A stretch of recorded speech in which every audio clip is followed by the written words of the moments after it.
If you are a new seller on Amazon, it can be very difficult to compete against other sellers who have a lot of reviews. Here's how you can stand out and make more sales. The mistake that most people do it, once they find the product, they don't do anything to differentiate it. Here are 3 different ways that you can follow to stand out in the market.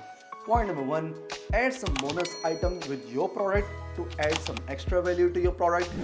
Point number 2, find the gap in the actual design.